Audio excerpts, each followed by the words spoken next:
സംസ്ഥാനത്തെ അടുത്ത 5 ദിവസം ശക്തമായ മഴയ്ക്കാണ് സാധ്യത. വടക്കൻ കേരളത്തിൽ മഴ കനക്കുമെന്നാണ് മുന്നറിയിപ്പ്.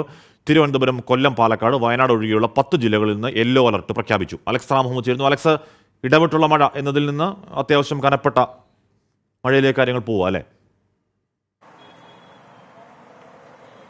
ഹാഷ്മി, തീർച്ചയായും സംസ്ഥാനത്ത് ഒരു ഇടവേളയ്ക്ക് ശേഷം കാലവർഷം വീണ്ടും സജീവമാകുന്നു എന്നുള്ളതാണ് ഏറ്റവും പ്രധാനപ്പെട്ട കാര്യം. കേന്ദ്ര കാലാവസ്ഥാ വകുപ്പ് ആ തരത്തിലുള്ള മുന്നറിയിപ്പാണ് നൽകുന്നത്. അടുത്ത 5 ദിവസം സംസ്ഥാനത്ത് ശക്തമായ മഴയ്ക്കുള്ള സാധ്യത പ്രവചിക്കുന്നുണ്ട്. പ്രത്യേകിച്ച് വടക്കൻ കേരളത്തിൽ നാളെ മുതൽ കനത്ത മഴയ്ക്ക് സാധ്യതയുണ്ടെന്നുള്ള പ്രവചനവും കേന്ദ്ര കാലാവസ്ഥാ വകുപ്പ് നൽകുന്നുണ്ട്.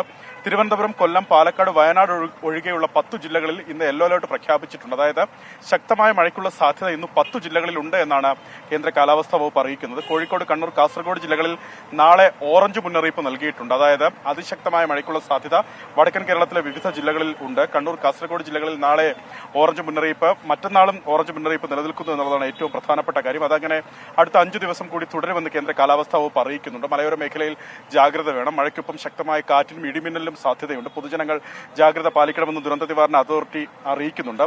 ഈ MGO പ്രതിഭാസം, അതായത് ആഗോള മഴപ്പാത്തി പ്രതിഭാസത്തിന്റെ ഭാഗമായി ഈ പശ്ചിമ പസഫിക്കിലും തെക്കൻ ചൈന കടലിലും അതുപോലെ ബംഗാൾ ഉൾക്കടലിലും ഒക്കെ ചക്രവാത ചുഴികളും ന്യൂനമർദ്ദവും ഒക്കെ രൂപപ്പെടാനുള്ള സാധ്യത ഈ സീസണിൽ കൂടുതലാണ് എന്നാണ് കാലാവസ്ഥാ നിരീക്ഷണ കേന്ദ്രം പറയുന്നത്.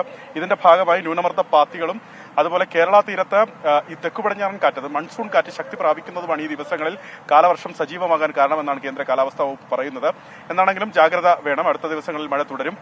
ഒപ്പം തീരത്തും കർശനമായ ജാഗ്രത വേണം. കേരള, കർണാടക, ലക്ഷദ്വീപ് തീരങ്ങളിൽ മത്സ്യബന്ധനത്തിന് വിലക്ക് ഏർപ്പെടുത്തിയിട്ടുണ്ട്. കാരണം കടലിൽ ശക്തമായ കാറ്റ്, മണിക്കൂറിൽ പരമാവധി 55 കിലോമീറ്റർ വരെയൊക്കെ വേഗതയിൽ വീശിയടിച്ചേക്കാവുന്ന കാറ്റും കടൽ പ്രക്ഷുബ്ധമാകാനും സാധ്യതയുണ്ട്.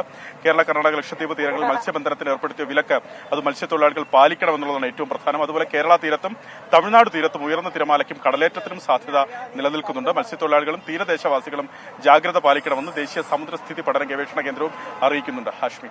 ഓക്കെ, അലക്സ് മുഹമ്മദാണ് ആ വാർത്തയുടെ വിവരങ്ങൾ നൽകിയത്. പെരുമഴ പെയ്യും എന്നാണ് കേട്ടോ അതിന്റെ രത്ന ചുരുക്കം.